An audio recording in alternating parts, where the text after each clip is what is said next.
I never imagined the day I'd uncover such calculated betrayal.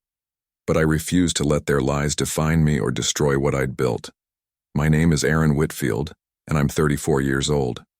Each morning I wake at dawn, brew coffee in my workshop, and focus on the carpentry projects that still bring me peace. Logan, my younger brother, and Tessa, my wife of 6 years, thought they could take everything from me: my dignity, my future, even my parents' inheritance. When I found that ultrasound photo tucked in her purse, my hands trembled, but my resolve hardened.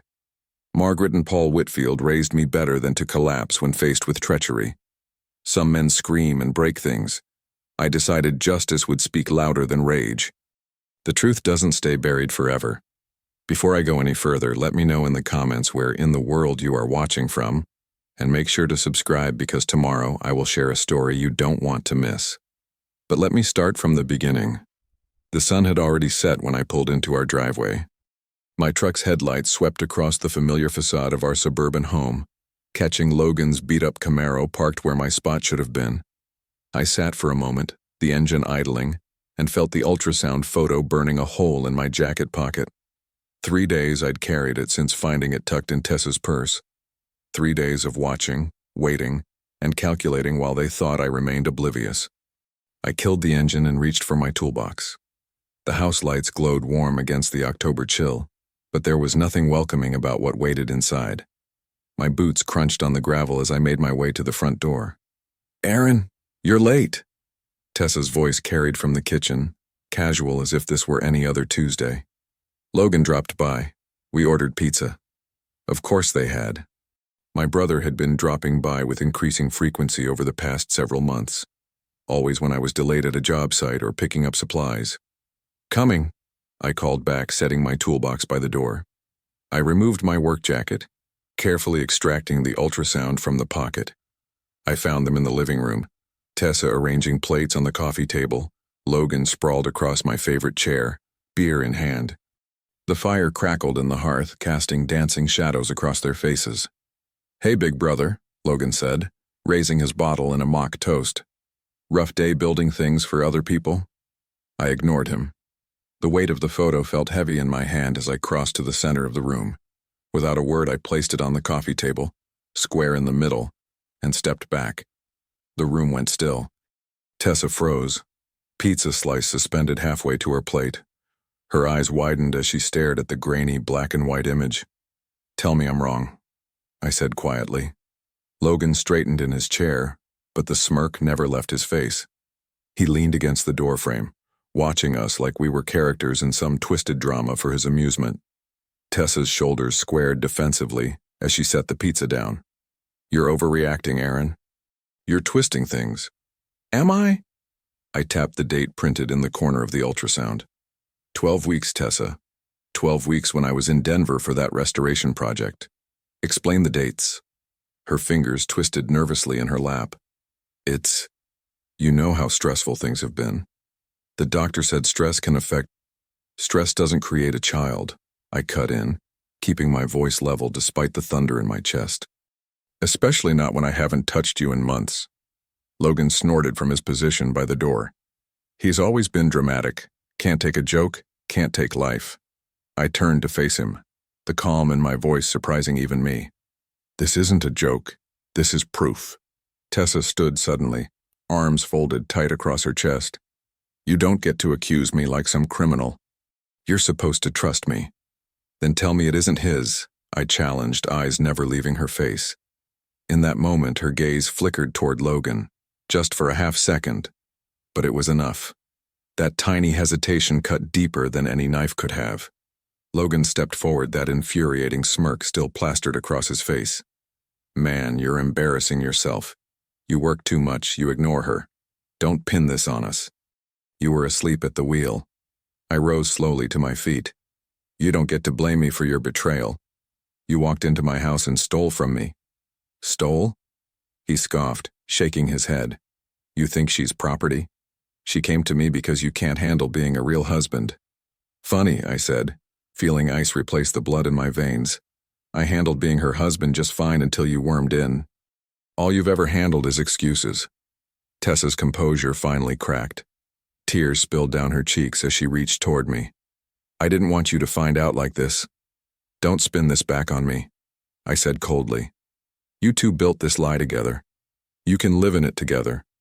Logan barked a laugh, stepping between us. You won't cut me out, Aaron. We're blood. You'll need me one day. I met his eyes, feeling nothing but cold resolve. That card's canceled, and when I'm done, you'll find out blood doesn't protect liars. The room fell silent except for Tessa's quiet sobbing. I reached for my phone in my pocket, my decision already made. What are you doing? Tessa asked, voice trembling. Calling Mom and Dad, I replied. I think they deserve to know what their sons have been up to, don't you? Logan's smirk faltered for the first time. You wouldn't. I pressed the call button, holding his gaze. Watch me. I sat on the couch, hands clasped between my knees, while my parents took the chairs across from us. Dad's jaw worked back and forth, a sure sign he was biting back words that would burn the house down. Mom's eyes were red-rimmed, her tissue already shredded in her trembling fingers. Logan stood by the mantel, one arm draped casually across it like this was some family reunion instead of an execution. Tessa perched on the edge of the love seat, keeping as much distance from me as the furniture allowed. So that's the situation, I finished, my voice hollow after laying it all out. I found the ultrasound. The dates don't match up with when I was here. This is ridiculous, Logan said, flashing that winning smile he'd used to charm his way out of trouble since we were kids. Mom, Dad, you know how Aaron gets, always jumping to conclusions. Mom's lips pressed together in a thin line. Logan, please. No, really. He pushed off from the mantel, hands spread wide in a gesture of innocence. This is all a big misunderstanding. Aaron's been working too hard, getting paranoid. Stop it. Dad's voice cut through the room like a blade. Your brother found an ultrasound of a baby that couldn't possibly be his. Is that correct, Aaron? I nodded. I was in Denver for 3 weeks during the critical time. It's not mine. And you two, Dad's finger jabbed toward Logan and Tessa, have been having an affair behind his back? Paul, please, let's just calm down, Mom whispered. But her pleading eyes told me she already believed it was true. Logan's charm flipped to anger so fast it gave me whiplash. This is typical. You always take his side. Always have. Answer the question, Dad demanded.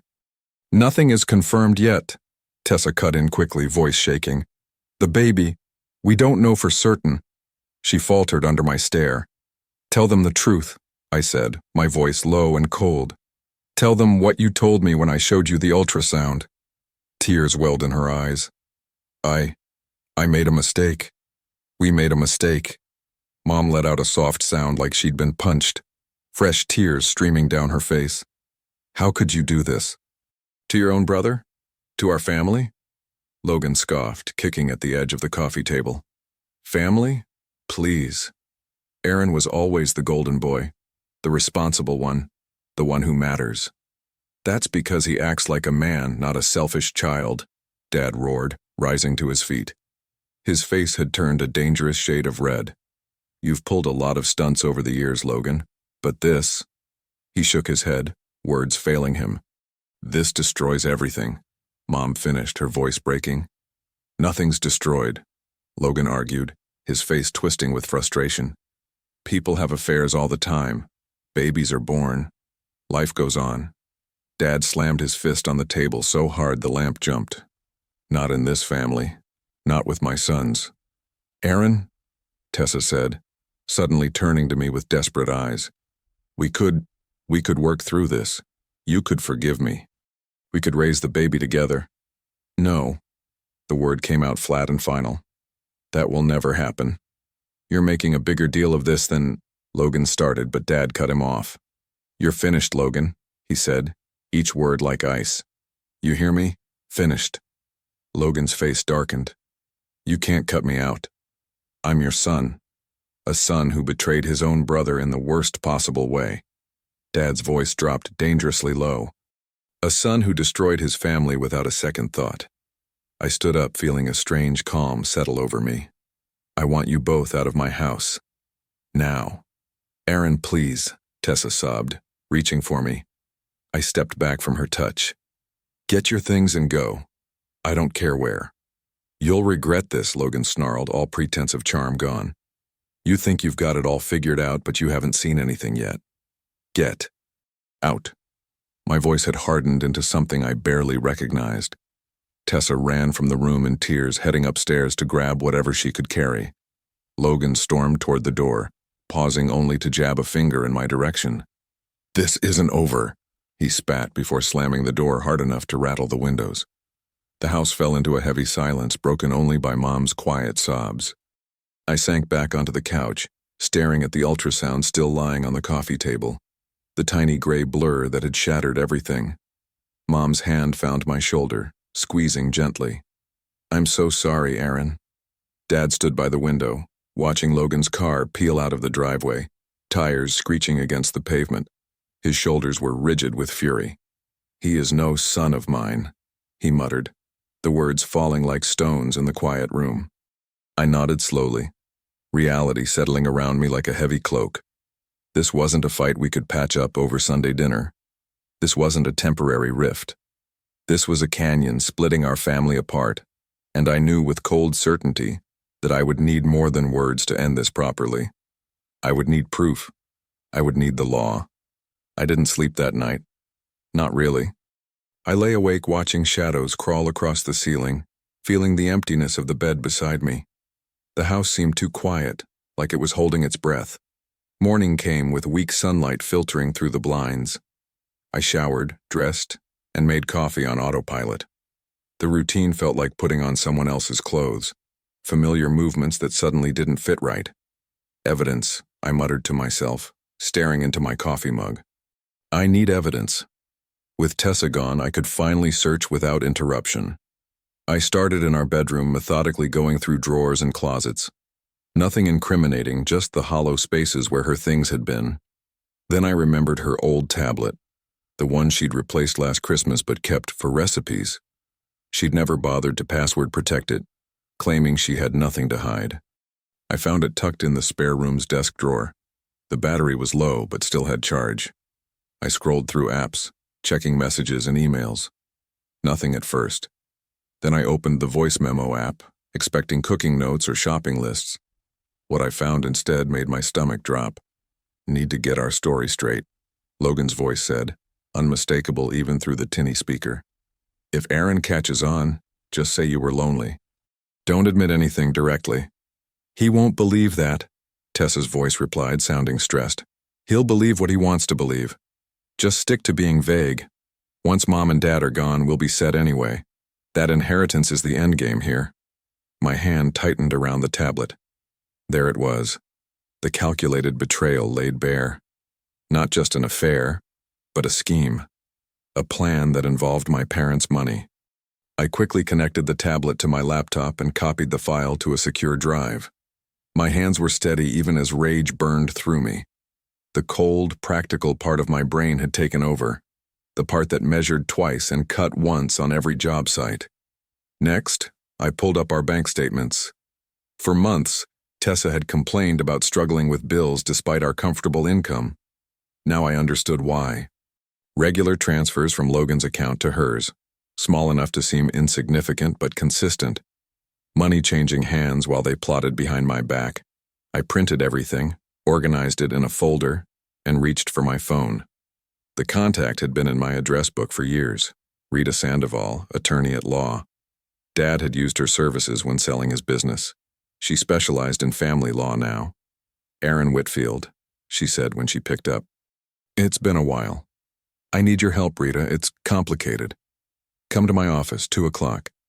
Rita's office smelled like lemon polish and old books.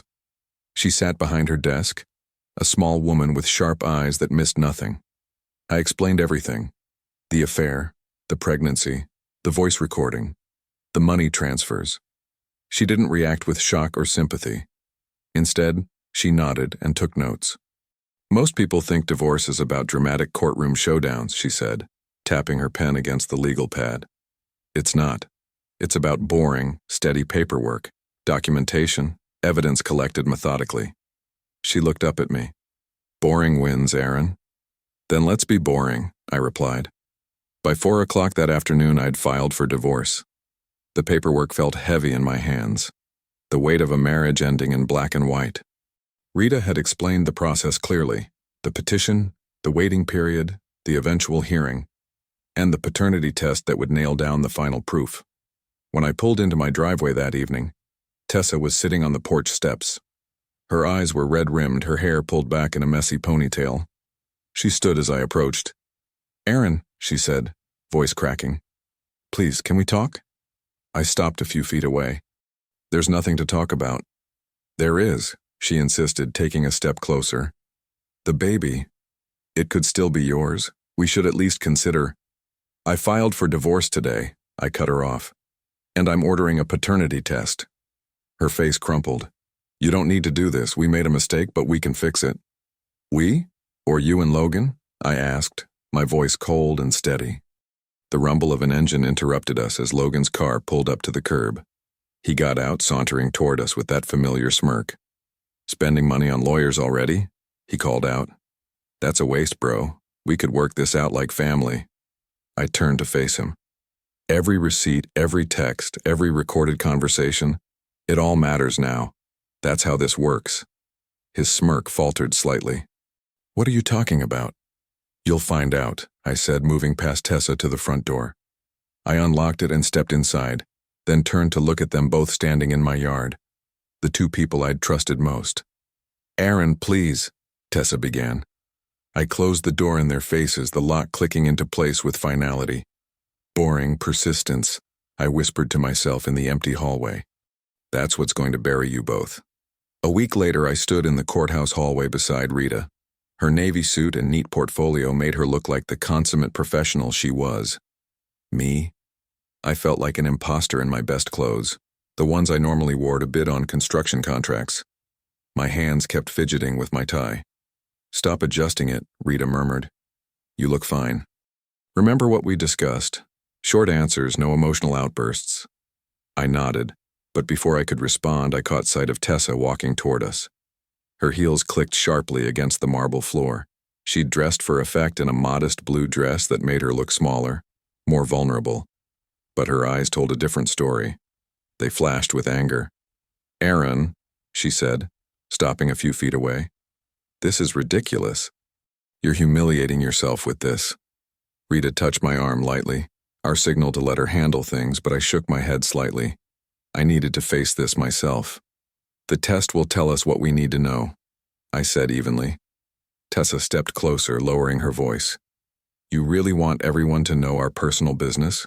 Your insecurities? My insecurities didn't create this situation," I cut in, keeping my voice steady. "Your choices did." "You never listen," she hissed. "You never have. If you'd just—" "The test will speak louder than any more lies," I said, repeating the line I'd practiced with Rita.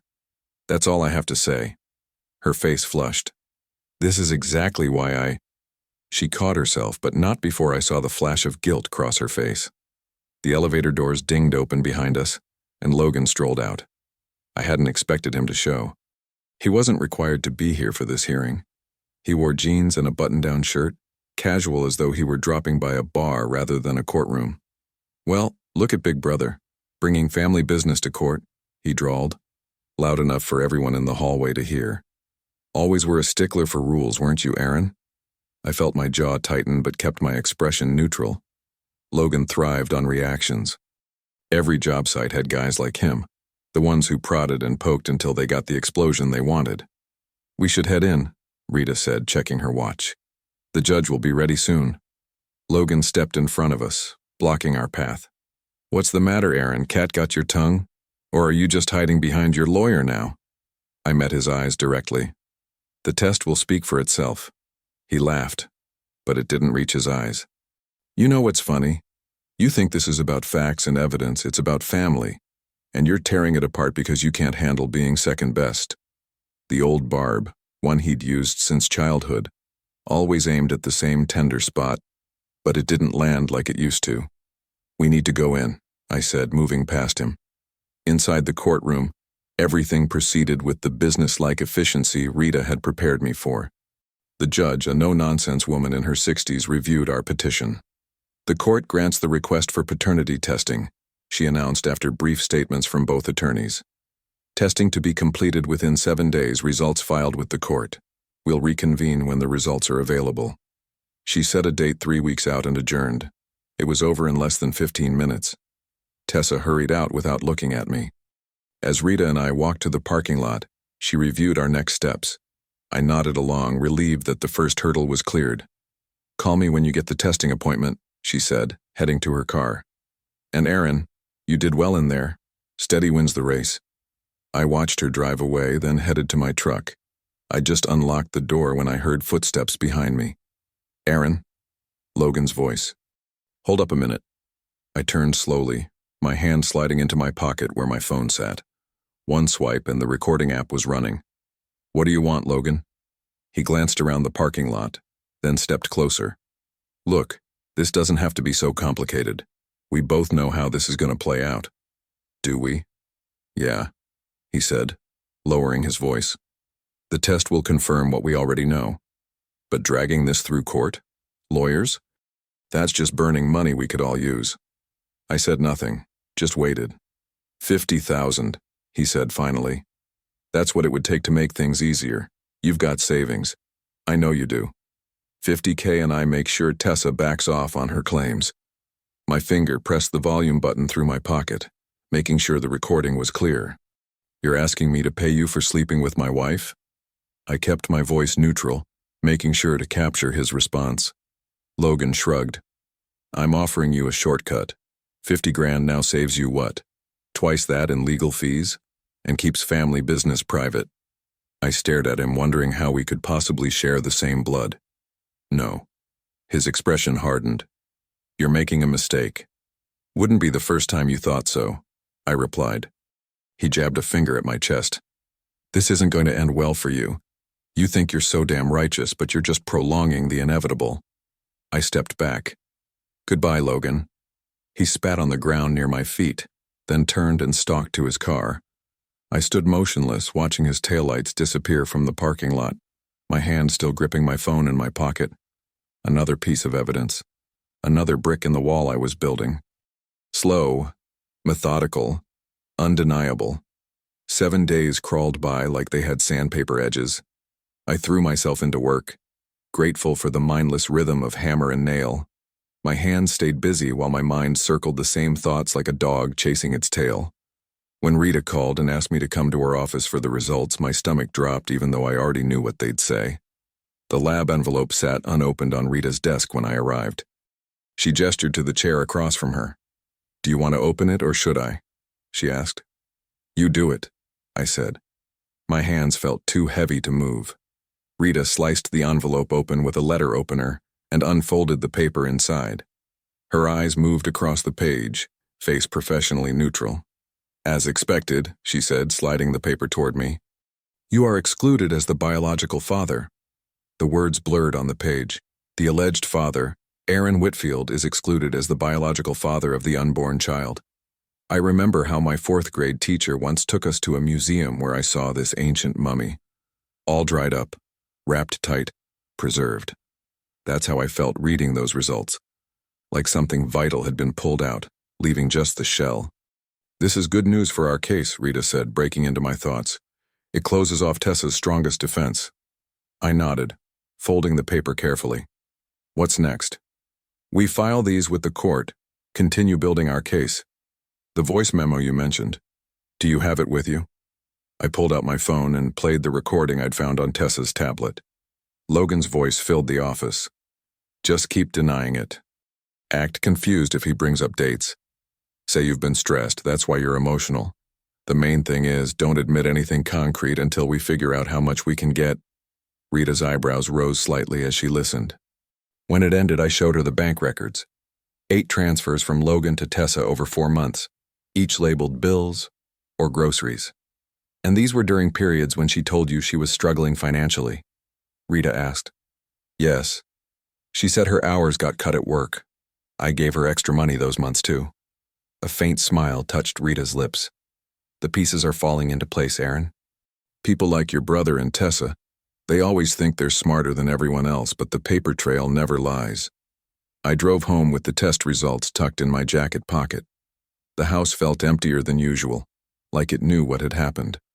I stood in the nursery we'd started painting last summer, staring at the half-finished yellow walls. Yellow because Tessa hadn't wanted to know the gender. Some surprises should stay surprises, she'd said. Turned out she was right about the surprises, just not in the way I'd imagined. My parents came over that evening with a casserole. We ate at the kitchen table. The conversation stilted until Mom finally set down her fork. "We've made a decision," she said, reaching for Dad's hand. "We're rewriting our will." Dad nodded, his jaw set. "Logan is out. Completely. The house, the savings, all of it. It goes to you, Aaron." I looked between them. Dad's face was granite. Mom's eyes shimmered with unshed tears. "You don't have to do that," I said quietly. "Yes, we do." Dad's voice had that tone I remembered from childhood, the one that meant the discussion was over. He betrayed this family in the worst possible way. Actions have consequences. "He'll fight it," I warned. "You know Logan." Mom squeezed Dad's hand. "Let him try. Our minds are made up." I thanked them but kept the conversation focused on the legal battles ahead. There was comfort in the practical details, a shield against the emotions threatening to drown me. After they left, I washed the dishes and tried to lose myself in a book. Around 11, my phone rang. Logan's name lit up the screen. "What do you want?" I answered. "You think you've won?" His words slurred together. "You think you've turned them against me for good?" "You're drunk, Logan." "Not drunk enough," he growled. "Mom called. Told me what they're doing with the will. You happy now? Got what you wanted?" "This isn't about what I want." "I'm coming over," he interrupted. "We need to talk face to face." "No, you're not," I said firmly. "Don't come here, Logan." "Watch me." He spat and hung up. I immediately forwarded the call recording to Rita with a quick text explaining the situation. Then I grabbed my toolbox and headed to the side gate, the one Logan had always used to slip into the backyard when we were kids. Working by porch light, I nailed boards across the gate, reinforcing the lock. The neighbors might think I'd lost my mind, hammering at midnight, but I didn't care. Each nail felt like a small victory, a tiny piece of control reclaimed. Logan never showed up that night, but the message was clear. The boundaries I'd set were just suggestions to him. As I put away my tools, I stared at the boarded gate, a strange calm settling over me. He wouldn't invade my life again. Not my home, not my marriage, not my future. Not without a fight. I should have known they wouldn't go down easy. 2 weeks after the paternity test, I was at work when Rita called. Her voice had that careful neutrality lawyers use when delivering bad news. "Logan's hired a lawyer, not a good one, but aggressive. They filed an injunction to freeze your parents' estate." I set down my hammer, wiping sawdust from my hands. "On what grounds?" "He's claiming you exerted undue influence over your parents. Basically saying you manipulated them into changing their will." I laughed, but there was no humor in it. "That's rich coming from him." "It gets better," Rita continued. "Tessa's lawyer just filed for spousal support. They're arguing that your inheritance should be considered marital expectancy, since you were married when your parents initially wrote their will." The familiar knot formed in my stomach. Can they do that? They can try. It's a stretch, but it buys them time. The court has temporarily frozen the estate until we get a hearing. That night I sat at my kitchen table with bills spread out before me. My savings were already thinning. Between the mortgage, legal fees, and daily expenses, I was bleeding money faster than I could earn it. Remember when you were a kid and you'd build a dam in a creek with rocks and mud? Then the water would start seeping through, and no matter how fast you packed more mud in the gaps, it kept coming. That's how my finances felt. Slow, steady, unstoppable erosion. I called Owen the next day. We'd been friends since high school, the kind of friendship that survives on occasional beers and helping each other move furniture. Now I needed more than that.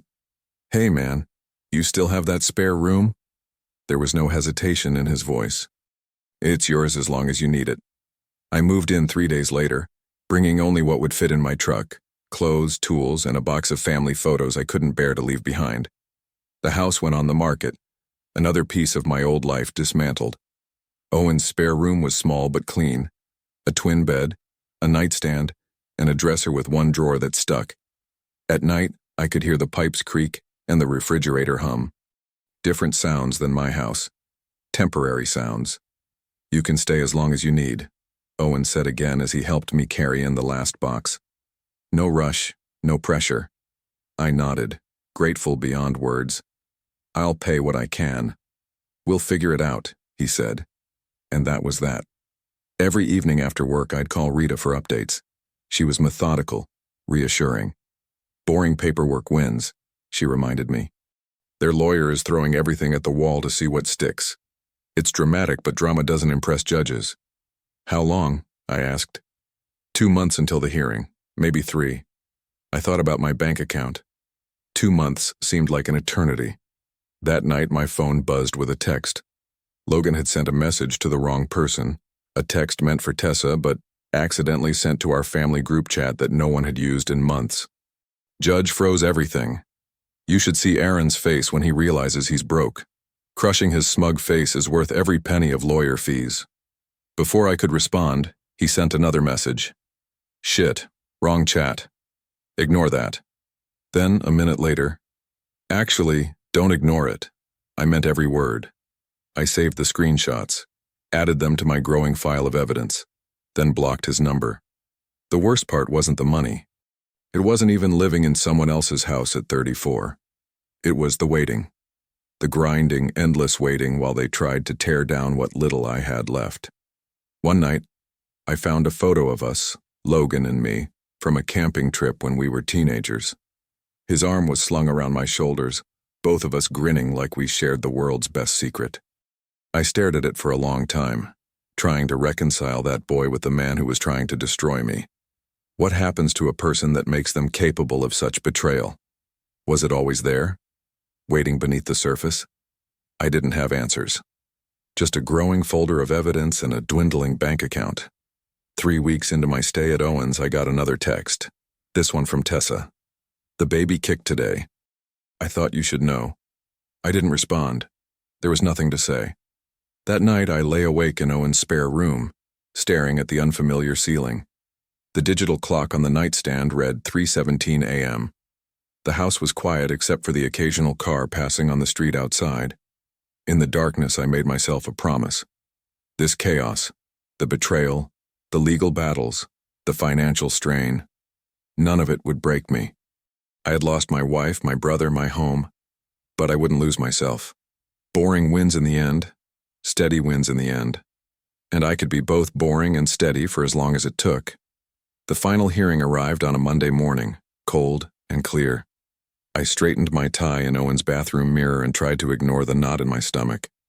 6 months of gathering evidence, of living in someone else's spare room, of watching my savings dwindle.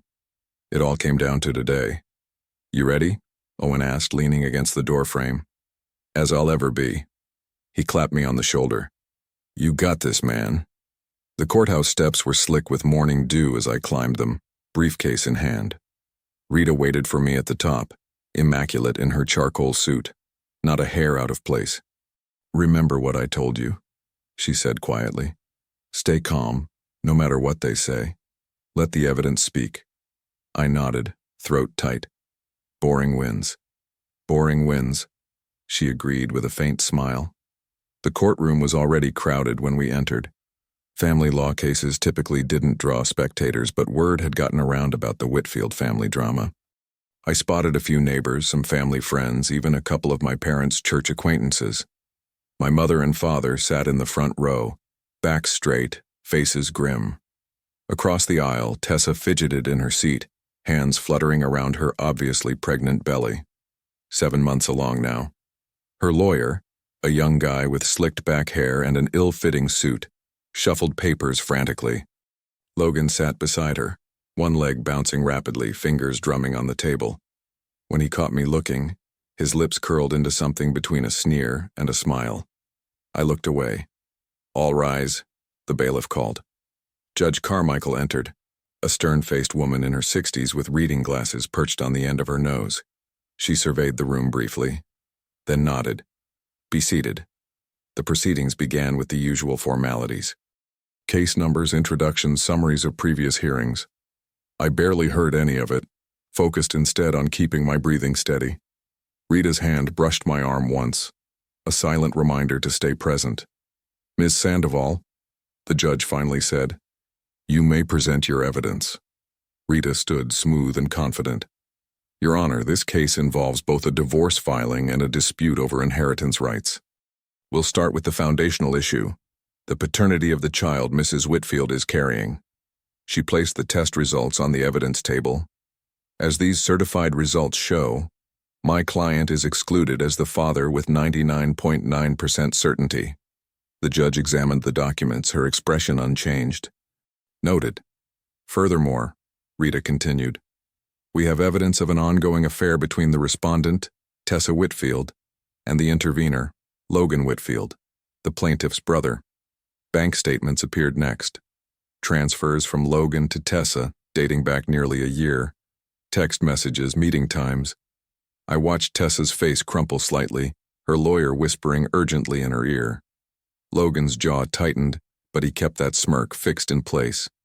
"And finally, Your Honor," Rita said, her voice perfectly measured, "we have an audio recording that demonstrates not only the affair, but the deliberate conspiracy to deceive my client and potentially profit from family inheritance." My heart hammered against my ribs as Rita set up the small speaker. This was it, the knockout punch we'd been saving. This voice memo was recovered from Mrs. Whitfield's tablet. It records a conversation between Logan and Tessa Whitfield from approximately 4 months ago. She pressed play. Logan's voice filled the courtroom, startlingly clear. "If Aaron catches on, just say you were lonely. Don't admit anything concrete. No details, no timeline. Make him think he's crazy for suspecting me." Tessa's voice softer. "What if he demands a paternity test? Stall. Say it's an invasion of privacy. By the time he forces the issue, Mom and Dad will be completely on our side. Once they're gone, we'll be set. The money, the house, all of it. Aaron's always been the golden boy, but that doesn't mean he gets everything." A low murmur rippled through the courtroom. My mother let out an audible gasp. I didn't look at her, couldn't look at her. My eyes stayed fixed on Logan, watching as his facade finally cracked. He leapt to his feet. "That's bullshit. That's completely out of context. Mr. Whitfield," the judge's gavel came down hard, "you will be seated immediately or removed from my courtroom." "You don't understand," Logan continued, voice rising. "He manipulated that recording. He's trying to turn everyone against me. He's always been jealous." "Bailiff," the judge warned. Logan's lawyer yanked him back down, hissing something in his ear. Across the aisle, Tessa had dissolved into tears, hands covering her face. Rita remained standing, calm as ever. "The recording speaks for itself, Your Honor." Judge Carmichael removed her glasses, rubbing the bridge of her nose. The courtroom fell silent, waiting. "I've heard enough for today," she finally said. "This is clearly a complex situation with significant emotional factors at play." She glanced at her calendar. "I'll review all evidence submitted and deliver my final ruling at 2 o'clock this afternoon. Court is in recess until then." The gavel came down again, and just like that, we were in limbo. Rita squeezed my arm as we gathered our papers. "That went exactly as planned," she whispered. I nodded, unable to speak past the lump in my throat. In just a few hours, this would all be over, one way or another. The recess dragged like a blade across concrete. Rita and I grabbed coffee from a vending machine that tasted like warm dishwater, but I needed something to occupy my hands. My parents sat silently on a bench outside the courtroom, my mother dabbing at her eyes occasionally while my father stared straight ahead, his jaw set like granite. Logan and Tessa stayed on opposite ends of the hallway, their lawyers huddled close, whispering strategy. Every few minutes, Logan would glance my way with that smirk that had haunted me since childhood. The one that said, "I'll get away with it." I always do. Not this time. All rise for the Honorable Judge Carmichael. We filed back into the courtroom at 2 o'clock sharp. The air felt heavier, charged with anticipation. I took my seat beside Rita, who gave me a reassuring nod. Judge Carmichael settled herself at the bench, arranging papers with deliberate precision. The room fell into complete silence. I've reviewed all evidence submitted in this case thoroughly, she began, her voice crisp and authoritative. This court is prepared to render its decision on both the divorce proceedings between Aaron and Tessa Whitfield, as well as the estate dispute involving Logan Whitfield. My heart hammered against my ribs. Everything, all the sleepless nights, the careful gathering of evidence, the humiliation, led to this moment. First, regarding the divorce petition filed by Aaron Whitfield. Judge Carmichael adjusted her glasses. Based on the evidence presented, including the paternity test results and documented infidelity, this court grants the divorce on grounds of adultery. A small victory. I exhaled slowly. On the matter of spousal support requested by Tessa Whitfield, the judge's eyes flicked toward Tessa, who straightened in her chair. Given the circumstances of marital dissolution and Mrs. Whitfield's demonstrated deception, the request for spousal support is denied. Tessa's lawyer leaned over, whispering urgently in her ear. Her face paled.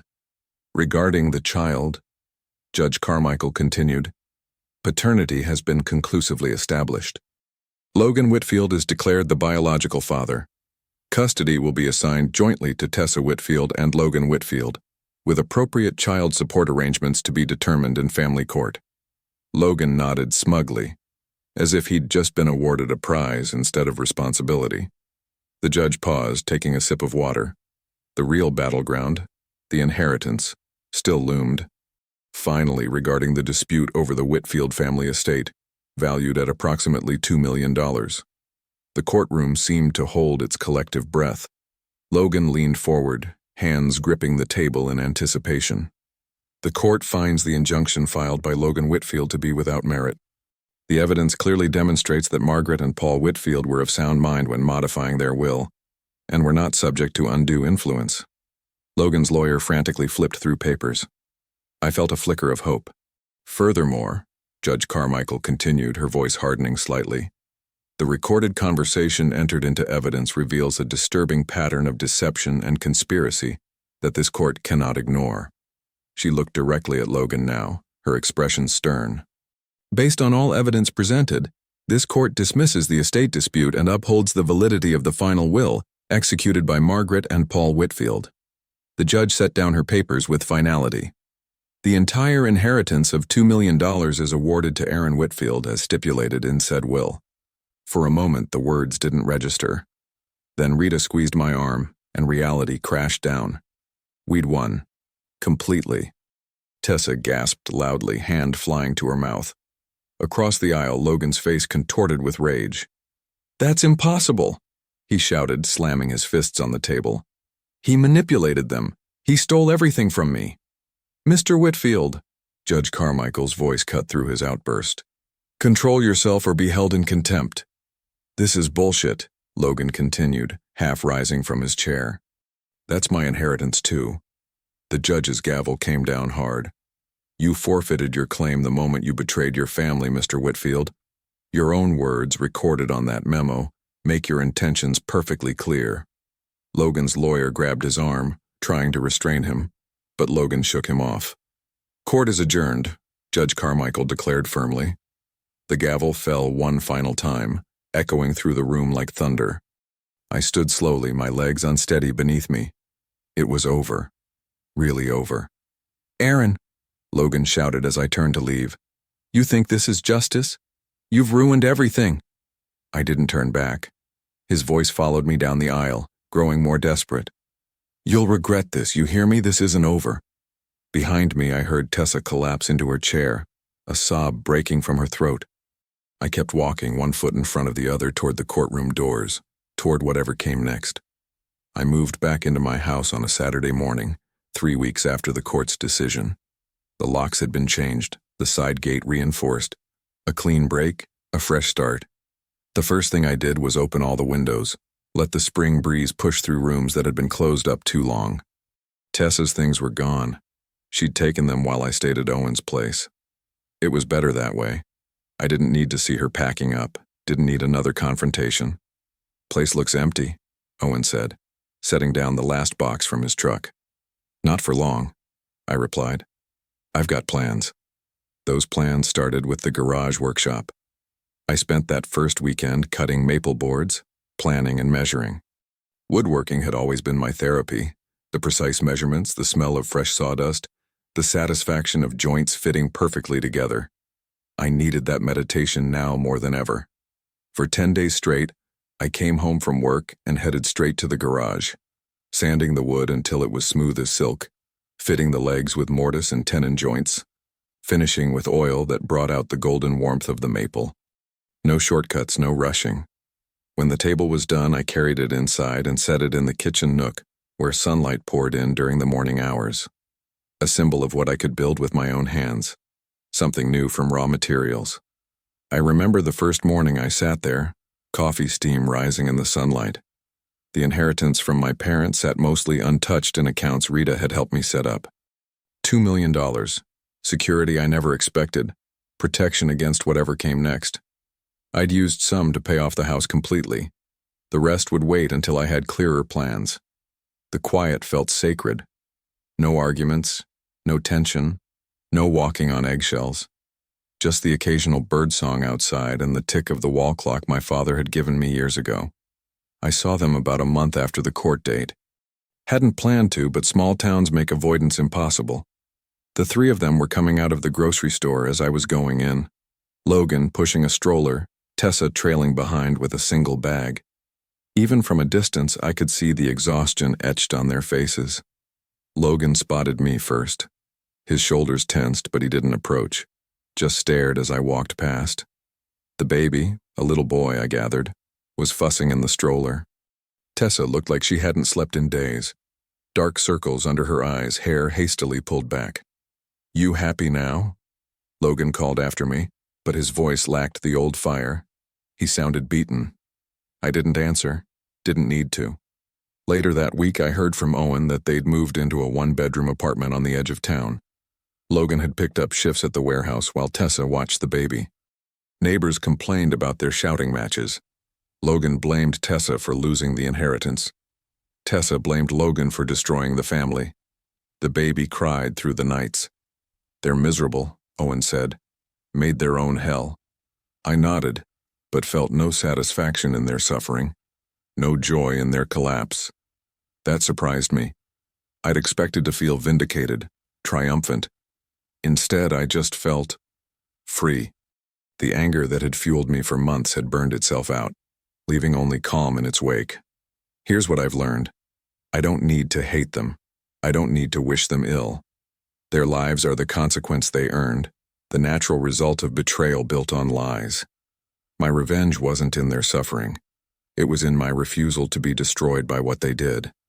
Some mornings I sit at my maple table before dawn, watching light creep across the grain of the wood. I think about how close I came to collapse, how easily I could have given in to rage or despair. Instead, I chose the harder path, the boring, steady collection of truth, the patient wait for justice. Remember when I told you betrayal doesn't have to break you? I meant it. When someone tries to burn your life to the ground, you don't have to stand in the ashes. You can walk away. You can rebuild. You can sit at a table you made with your own hands and drink your coffee in peace. Some betrayals destroy you. Mine set me free. I believe stories such as this find us for a reason. If this one touches you, please subscribe.